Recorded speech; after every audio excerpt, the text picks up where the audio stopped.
what's holding back soybean yields? And really what I'm going to talk about is very similar to what you've heard all day, but this is the Ohio perspective.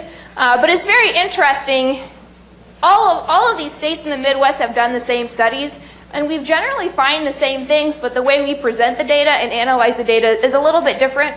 But overall, the story is pretty much the same. So I first started here at Ohio State in 2012. It was a fabulous time. I guess it was a drought.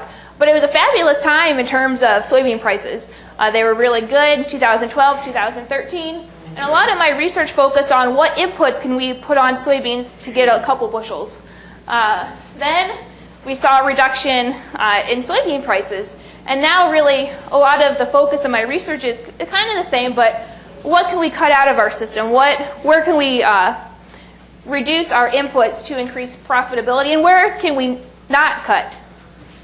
So things that we've been looking at the past few years, seeding rate, you've heard a lot about that today, fertilizer, fungicide, insecticide use, and other inputs. So the first one, seeding rate. This is that preliminary data from the survey that Emma's passing out. This is for 2 years. But you'll see in Ohio, the average seeding rate is between 140 and 180,000 seeds per acre. And some other work we've done, the average we came up with was 170,000 seeds per acre. We did some seeding rate and row width work 2015 and 2016. This was funded by Ohio Soybean Council. We had 3 locations, Wood County in northwest Ohio, Clark County west of Columbus, and Wayne County northeastern Ohio. We looked at 3 row widths, 7.5, 15, and 30s, and 5 seeding rates, going from 50,000 to 250,000 seeds per acre. So row width is really easy to summarize. Generally, we see no difference in yield when we have 7.5 inch or 15 inch rows. Where we see a yield reduction is when we go out to those 30 inch rows. And that can vary by year, but on average, with these sites, there was a 9 bushel per acre yield reduction when we planted in 30 inch rows versus narrow rows. And the really good thing for Ohio is there's very few farmers in 30 inch rows. When we did this survey work with that paper survey, some of the western states like Iowa, they're predominantly in 30 inch rows, which is why I always say Ohio farmers are smarter, because you guys got it. We plant in narrow rows. Talking about seeding rate, I always like to talk about models. So as an agronomist, we get a lot of data, and we get a lot of variability in our data and things like that. So it's my job to model the data and figure out what on average can we expect.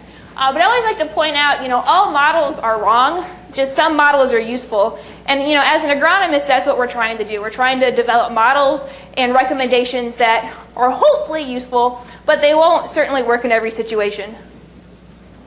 So this is an example of how I look at our seeding rate data in Ohio. Here on the vertical axis, we have yield. This is in bushels per acre. This is just for one location. And final stand. So I don't usually present our data as our seeding rate because, as you well know, what we plan on planting and what we actually get could be different based on many factors. So this is all the final stand at harvest in 1,000 plants per acre. This green line here is 30 inch rows. So again, you'll see 30 inch beans yielded quite a bit less than those narrow row beans. The red line is 15 inch rows, and then the blue line is 7.5 inch rows. And so when I look at this data, I fit a curve to our data points. And then I find where that curve flattens out. So basically that point where the curve goes flat and then down is where our maximum yield is. So this is our seeding rate or our final stand where we get 100% yield. So in our narrow rows, this point where it goes flat is 178,000 plants per acre. In 15 inch rows, that's 135. And in 30 inch rows, that's 123,000 plants per acre. But as you heard earlier, just because it's maximum yield doesn't mean it's your maximum profitability. And you'll notice these lines, especially this 30 inch line, is relatively flat. There's only a few bushel difference between 100,000 plants per acre and 50,000 plants per acre. So it's always good to look at economics. So that's, I guess I'm going too far. This is all 4 of our sites averaged together. So the graph I presented was just for Western Ohio, looking at all of our locations on average on 7.5-inch rows. Our yield, where we get 100%, or our populations where we get 100% yield was 144,000 in 7.5-inch rows, 133 in 15-inch rows, and 118 in wide rows. So the next step is then to look at economics. So this is going back to that Western Ohio data set for 7.5-inch, 15, and 30-inch rows. This is soybeans at $9.50. One of the speakers was using $8. I forget which one, but I'm more optimistic. We'll say $9.50. And seed at 43 cents per thousand. And so in narrow rows at 100% yield, we got 81 bushels per acre, which is really great. But our final stand at that yield was 178,000 plants per acre in the fall. So our seeding rate was higher than that. 95% yield was 78 bushels per acre. That's a 3 bushel difference. And we were able to get 78 bushels with only 135 plants per acre. At 90% yield, this is 73 bushels per acre. We only needed 104,000 plants in the fall. If you look at economics, our highest return per acre was when we had 78 bushels per acre and had a final stand of 135,000. So our maximum yield is not always our maximum economic return, but sometimes it is. In 15-inch rows, our highest economic return and our highest yield was at 125 seeds or plants per acre in the fall. And in 30-inch rows, our 100% yield was only 57 bushels per acre. So that's about a 20 bushel difference between narrow and wide rows. That's big. We needed 123,000 plants in the fall. So this is looking at all of our sites together instead of just one location. With our 4 sites averaged together, looking at maximum economic return, not a 100% yield. In 7.5-inch rows, we needed 133,000 plants per acre, 15, 114, and 30-inch rows was 118. But what you'll see here, there's a lot of variability. Did anyone notice that? Sometimes our best economic return was fairly high, 154,000 plants per acre in the fall is quite a bit. In Worcester, we got away with less than 100,000. So I think there's some site-to-site variability there, which is really our next research. So we have a lot of the small plot seeding rate work, and I agree with what other specialists have said. We can go pretty low and get pretty good yields, but there's a lot of site-to-site variability. So our next step after we wrap this up is looking at variable seeding rate on farm. So Emma in the red, who passed out my papers for me, is looking at that. And that's something we're starting this year in Ohio, because I think there's some areas and some soil types where we need higher seeding rates, and some, like in Worcester, where we can have really low rates and still do well. So that's kind of our next step in terms of seeding rate. Any questions about that? Yeah? Does the seeding date for this calculation? What was the final date on that? So the planting dates, this is over 2 years in 3 locations, so I don't remember the exact dates, but we never have planted in June. We have planted May 31st, but not June. And so our planting dates here range from mid-May to late May, which is pretty typical for Ohio. And so we didn't have any June planting dates, but if we had June planting dates, then we would expect we would need a higher seeding rate. Yeah? You've got a lot of variation between Worcester and 15 and 16. So how are you going to account for that if you want to do variable rate seeding by location? Because year by year is variable. Yep. Yep, you're exactly right. Year by year, it's variable. They were both in Worcester, but they weren't on the same farm in Worcester. They were close, but not the same farm. I think the real big difference between 15 and 16 in Worcester was we had a lot higher yields in 16. And so with those higher yields and better growing conditions, I think we could get away with having less plants per acre. That would be my hypothesis. But you're absolutely right. And I know there's other researchers have looked at this, and it's hard to really predict what's best when, because there's a lot of factors to take into account. And that's one reason why we're going to start looking at this research to see if we can increase profitability by variable seeding. Yeah. Is all the seed treated, and how early can you go without seed treating? So all of seed was treated.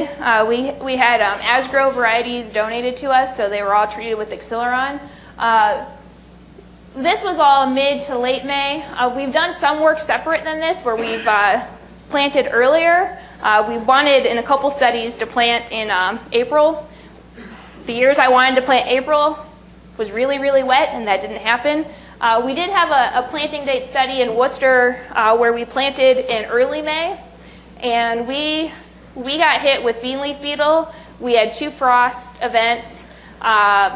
We had other things happen as well, but there was a lot of risk pushing that planting date in that Worcester location that particular year. So there's always some caution when it comes to planting early in Ohio. Any other questions? All right. So as far as seeding rate, you know your fields. There's some areas in Ohio that really have big crusting problems. I've talked to farmers who drop 180,000 seeds and they get 90 because they have poor conditions. If that's you, don't cut your seeding rate. But our target stands can be lower, 100,000 to 120,000. In most conditions should maximize economic return. So if you're at a really high rate, you could probably consider dropping that. Fertilizer. Whoops. So as Harold mentioned, many extension educators help participate in this study. Many of you listening probably helped because I know I harassed people at CTC for several years to volunteer for this study. But we had an on-farm research from 2013, 2015, and the goal of this project was to look at what's limiting yield in Ohio, what are our big problems. And to do that, we worked with about 70 farmers per year, so that's about 210 farmers over that 3-year period. We went out to their fields. We divided the fields into 3 areas, 2 normal or high-yielding areas and 1 low-yielding area. And we pulled soil samples for fertility, nematodes. We went back out in July, pulled leaf samples to look at all the macronutrients, micronutrients, a whole array of things.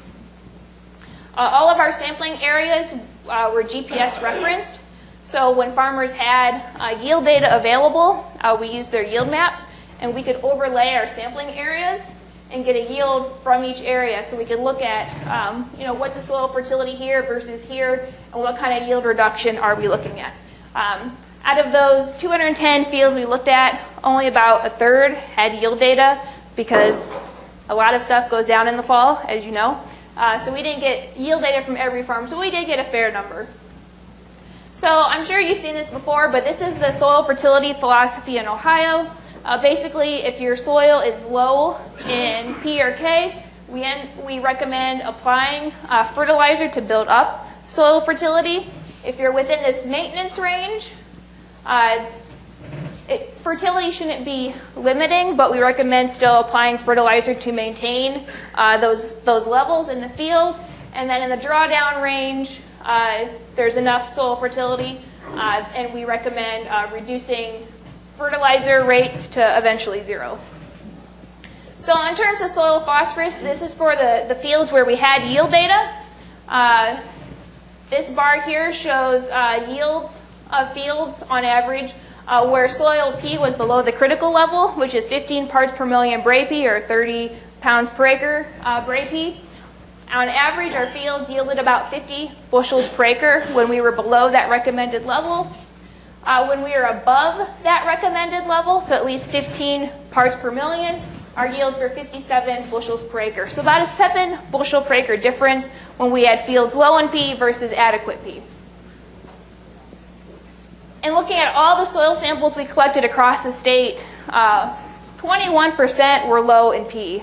So that's 1 out of 5. And I think that's a really huge number. We hear a lot about high P, and we definitely picked up high P fields in this survey. But there's also a lot of people in that low end. There's one farmer we worked with that had soil phosphorus of 2. And And that's not a good situation. So we do definitely have a range of soil P in the state. Soil potassium is a similar story. The actual critical level depends on the soil's cation exchange capacity, which we took into account with this study. When we had soil K below that critical level, on average we had 52 bushels per acre. When we had soil K above that critical level, on average we had 56 bushels per acre. That's a difference of 4 bushels. And again, out of all of our soil samples we pulled, 23% were below the critical level. So again, about 1 out of 5, which I think is a lot in Ohio. So then the next question is, so if a little bit of fertilizer is good and it helps, is more better? And we hear a lot about this, as there's yield contest winners, and our soybean yields are much greater in Ohio than they were 20 years ago when the soil fertility recommendations were developed. So, if a little is good is more better. So I divided the data again. So this first bar is looking at soil P within that maintenance range.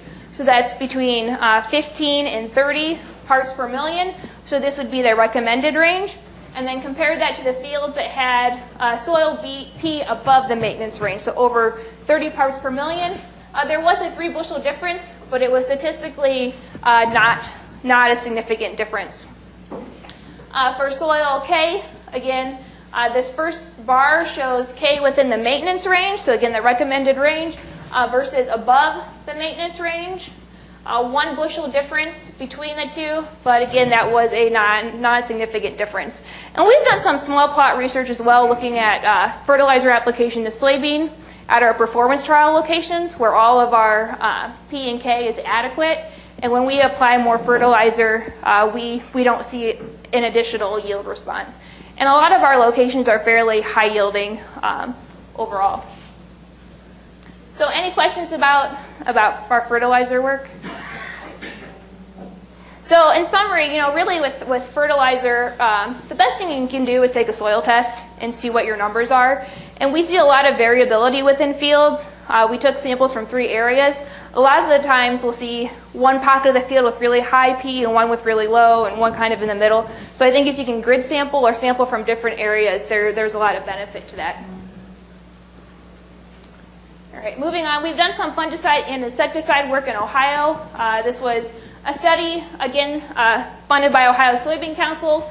We did 9 locations in 2013, and we had 7 locations in 2014 across the state, focusing on areas where we have the majority of soybean production in Ohio. The big diseases we see at our sites, and we have very good sites. I let Ann Dorrance have all the bad sites in Ohio, and she's not here, so I can pick on her. I target good fields. A lot of these studies are the same place, same field where we have our performance trial, our variety testing program. So they're very good fields. They're well drained and things like that. So we don't see a lot of diseases like someone like Ann Dorrance would see. So the big 2 diseases we see in our studies are brown leaf spot and frog eye leaf spot. When we did the study, there was no resistance to the strobe fungicides. Now there are a few instances in Ohio where there is resistance to the strobies, so that's something to keep in mind. But out of all of our locations, we saw a fungicide response at 6 out of 16 site years, which is actually a fairly big response. Usually when we do research like this, we get no response ever. But we did see a response at 6 out of 16 site years. This was an R3 application. That was associated with a reduction in foliar disease. I had a poor grad student take a lot of disease measurements, and she has a really good job now, so she's happy, but at the time she was not. But she took a lot of disease measurements, and we did see a reduction in foliar diseases when we applied that fungicide. Yield response was also associated with high rainfall. So when we had over 10 inches of rain in June and July, we tended to see a yield response, but that makes sense. We did not see a yield response when we had flooded conditions. We had 2 fields that had standing water for over 24 hours. And when we had really low yield and saturated conditions, there were bigger problems those plants had than disease. There was a lot of other things that were limiting yield. High-yielding systems is also where we tend to see a yield response. One of our locations is in Clinton County, and in Clinton County, we get very high yields, usually around 75 bushels on average, and every year we got a response to fungicide at that location. So then the next question, is tank mixing with insecticides. A lot of people I talk to, if you're going to apply a fungicide, it's really cheap to add in that insecticide. It's only a couple dollars per acre if you're going across the field anyways. So we looked at insecticide as well. So this is research that we did the next year, 2015. We had a control where we applied nothing. Our fungicide treatment was Preaxor, this is at R3. Our insecticide treatment was Warrior 2. We applied them separately. And then we had a fourth treatment where we did a tank mix of that fungicide and insecticide. These are our results. This one was only at 6 locations, so I toned it down from 9 to 6, so that graduate student was a little bit happier. So this first line here shows our yield of our control plots. Again, this is where we didn't spray anything. And this is the yield increase associated with the tank mix of fungicide and insecticide. And the yields in red, or the increases in red, those are statistically significant. So at 50% of our locations, we did get a yield response to that tank mix of fungicide and insecticide. So then the next question is, was it the fungicide that increased yield, the insecticide, or the combination? So this is just comparing the control versus the fungicide by itself. Again, we get a positive yield response that's statistically significant at 3 locations, the same 3. When we look at insecticide by itself, there's no statistically significant yield response. So a lot of that yield response we're seeing with fungicide in this study was attributed to the fungicide and not the insecticide. The student on this project, again, took very detailed disease and insect measurements. And there were frog eye leaf spot and brown spot again at these locations. Clinton County and Preble County are more southern, and that's where we tend to see more frog eye leaf spot. In terms of the insects, though, she did sweep nets, defoliation ratings. She didn't see a whole lot early on at that R3, R4 stage. At the end of the season, though, she did see some insect pressure. There was bean leaf beetle damage, but an insecticide at R3 wouldn't really help with that really late season bean leaf beetle damage. This is looking again at the same study. This is fungicide by itself, our yields here, compared to the fungicide versus fungicide insecticide tank mix, and there was no yield benefit whatsoever there. So the fungicide didn't work better when we tank mix that insecticide in this research. So in conclusion of our fungicide insecticide research, no significant yield response with insecticide. In this particular study, half of our locations did see a yield increase with fungicide, and that was 4 to 6 bushels per acre, which is about enough to cover the cost. And there was no difference between having that fungicide applied by itself or the tank mix. Any questions about that study? Yeah. What is your threshold for making money, not making money? And it depends on the cost, and I haven't looked at that, but it's about 5 bushels per acre. That's pretty significant. Yeah. So it's 3. Any other questions? Yeah. Of those 6 locations, were any of them had applications of manure for a period of 3 to 4 years, where you've done this insecticide study on? Not to my knowledge, none of these would have any manure applications. So with the manure being spread over state of Ohio, a lot of poultry and hogs and chickens, doesn't that almost lead to, with manures being a host from the insecticide, especially if we're going to soybeans, it can have an effect? I have not done manure work. Anyone here do manure work and have an answer to that? So I did manure work as a master's student, and it was terrible and I hated it. And after I got my master's degree and I had a say in my life and what I wanted to do, I decided never to do manure ever again, which I know isn't a very good answer, but someone else may know and they can help you. But I don't know any correlation between manure application and insects. Yeah. Where you use the fungicide, were there visible disease symptoms already, or you just went ahead and put it on before you even seen symptoms? So that's a really good question. So my student took disease ratings the day she sprayed, right before. I wasn't that mean to make her do it after. So she did it right before she sprayed. She did it 2 weeks after application and 4 weeks after application. And we've done this for 4 years now in Ohio with different projects. And usually when we spray, there's no visible disease or very, very little disease. They don't see higher, and I'm not going to say super high, but they don't really see that disease, frog eye leaf spot, until 4 weeks after application.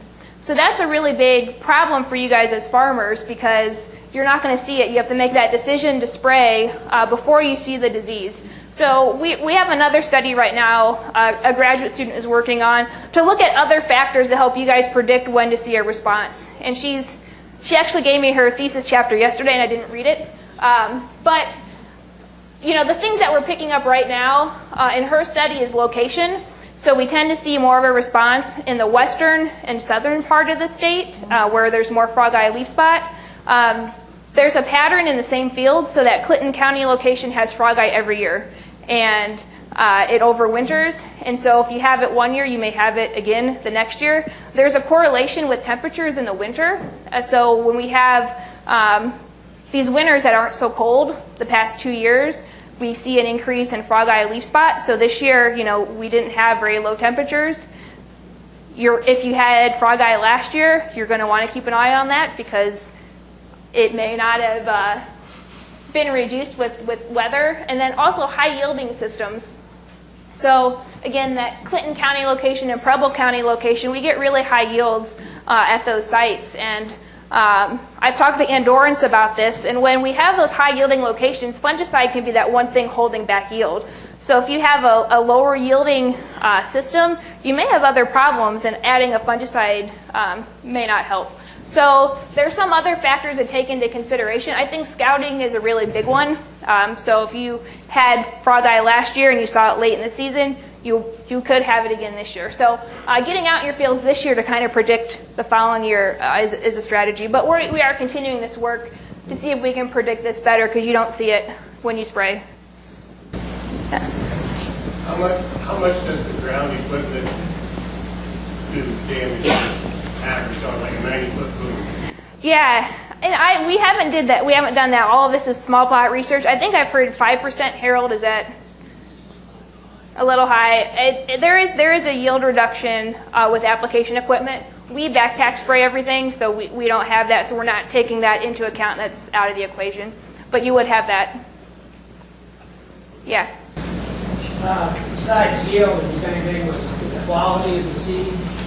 Yeah, we've done a little bit with quality. On the fungicide, insecticide part, in terms of like protein and oil quality, I don't think we saw a whole lot there. Going back to our fertilizer studies, or where we looked at soil fertility across the state, we do see some differences there. So basically, when we had low P or K in the field, the quality was more variable. Sometimes it was really good, and sometimes it was really bad. But when we had adequate fertility, that quality tended to kind of stabilize more. So there is an effect there. Let's talk more about seed quality, not feed quality. Oh, like germ and things like that. Germ and just overall quality seed, cracking or brain. We haven't looked at that carefully. We've looked more at the quality in terms of protein and oil.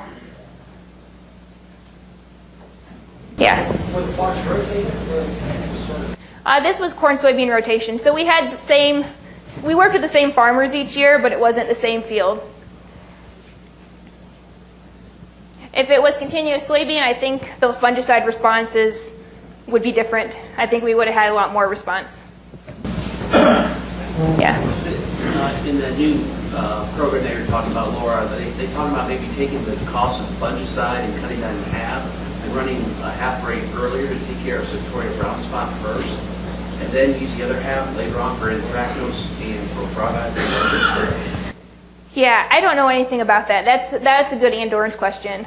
This is what I've looked at specifically, and we don't see those other diseases. We see a lot of frog eye, but these are really well drained and nice fields. So I would direct that towards Andorans. That's IR3, all the dead trifoliates from the Victoria are already going away, so you can't see this. It's up to determine. Any other questions? All right, so other inputs. I kind of leave this slide open. Are there any other inputs you guys are interested in? Foliar fertilizers. Yeah, 4-layer fertilizers. So the only one we've looked at, I guess we looked at nitrogen as a foliar. Once in a while we'll see a yield response, but nothing consistent. And I think it paid once, so that's kind of hard to capture that nitrogen response. The other foliar fertilizer we've looked at is manganese, and that's the micronutrient that's most likely to be deficient in soybean. And we have seen some manganese response, mostly in northwest Ohio in Wood County. And it happens some years and it doesn't happen in other years. At that Wood County location, I think a lot of it's due to that drier soils or droughtier soils up there. So the one year we had a response, I think it was 2014, it was a really dry year. And so we had visual symptoms of manganese deficiency. We applied manganese and we got a yield response of about 2 bushels. So there is some instances where we see that. The other place where we've seen manganese response in Ohio is in Sandusky County on sandy soils. And so I think that again was probably due to drier soils. And so when soils are drier, you're more likely to see that manganese problem. Other conditions where you may see a deficiency is high organic matter and high soil pH. But we can see some manganese response in Ohio, but not super widespread. Any other questions about other inputs? All right. Oh, Harold keeps whispering sulfur. We've done some work with gypsum as part of this study at all of our performance trial locations. I have never seen a yield response with gypsum application in Ohio at all. Some people have seen it in alfalfa. So Mark Schultz, our forage specialist, can see a sulfur response to alfalfa. But that crop needs a lot more sulfur than soybean, but we have never measured a yield response in Ohio yet. Any other questions? Yeah. What about insecticide seed treatments? So insecticide seed treatments, we haven't looked at them separately. We always have an insecticide and a fungicide together. Once in a while we'll see yield responses, but all of our sites are really good, very well drained, nice soils. And sometimes we'll see a few bushel increase with an insecticide fungicide combination, sometimes not. But our fields are more ideal than what the average person would probably have in Ohio. So Ann Dorrance, with her poor drained fields and poor yielding conditions, she sees more of a response than we do. Any other questions? All right. So I just wanted to talk about where yield comes from, because we see, a lot of these products coming down the pipeline, and some of them work and some of them don't. But when you're thinking about new products, think about where yield comes from, and it's really 4 places. It's the number of plants per acre, the number of pods per plant, the number of seeds per pod, and the seed weight, or the number of seeds per pound. And if it doesn't increase one of these things, the product's not going to increase yield. So in thinking about these yield components, a lot of them are they're very related. For example, you may see less pods per plant, but more seed fill. And so yield is very stable in soybean because of all of these components. And cultural practices and products can change these yield components. And I'll give an example from our row width and seeding rate work. So this is a schematic that took me way too much time, probably a solid half day, which is awesome. But here we're looking at seeding rate. Our highest seeding rate was 250,000 seeds per acre. Our lowest was 50. Going across the top, we have 30, 15, and 7.5-inch rows. And this kind of gives you an idea of how the plants are spaced in each scenario. So basically, if you could space soybeans evenly using a drill, if you would get the soybeans about 15 inches apart when we had 50,000 seeds per acre in 7.5-inch rows. This doesn't really happen, but that's kind of the idea. On the other spectrum, when we have wide rows, 30-inch at our high seeding rate, if again everything could be perfectly even, the plants would be about 0.8 inches apart. So that gives you an idea. And plant architecture is changed quite dramatically in these different scenarios. And I'll just give an example, just in 15-inch rows here. So we measured, and I shouldn't say we, I didn't do any of this. I have a lot of graduate students. I'm kind of the cat lady of grad students. And so they do a lot of this work for me, which is awesome. But basically, I had them count the number of branches, the number of nodes, number of pods, seed weight, the whole spectrum. And so when we had lower seeding rates, 50,000 seeds per acre in 15-inch rows, our plants were 8 inches apart. On average, we had 5 branches per plant and 15 nodes.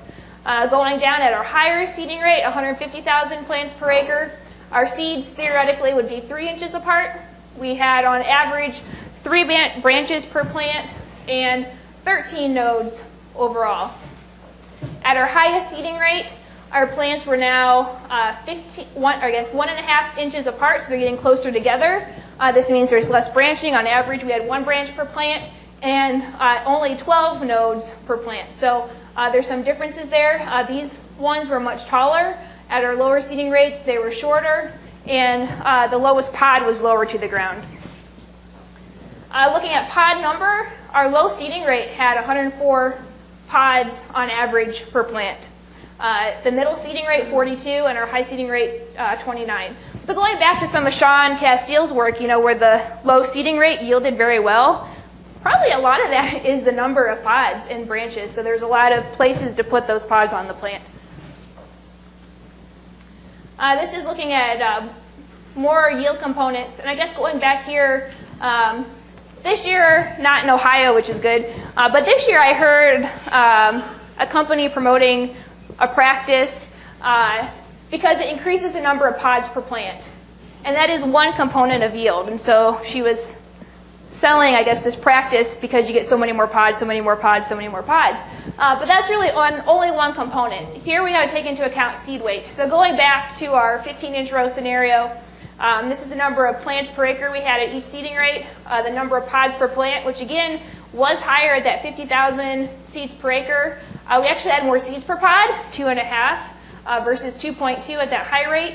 But the big factor here is the number of seeds per pound. We had less seeds per pound at our higher rate versus our lower rate. So then when we look at the actual yield, our highest 2 yields were at 250,000 plants per acre. So even though we had less pods per plant, we had less nodes, we had less branching, between the more plants per acre and the seed weight, our yields were higher. So if someone is trying to get you to do something or apply something because you get more pods per plant, that does increase yield and it can increase yield, but ask them about seed weight as well and what it will do overall with every other yield component.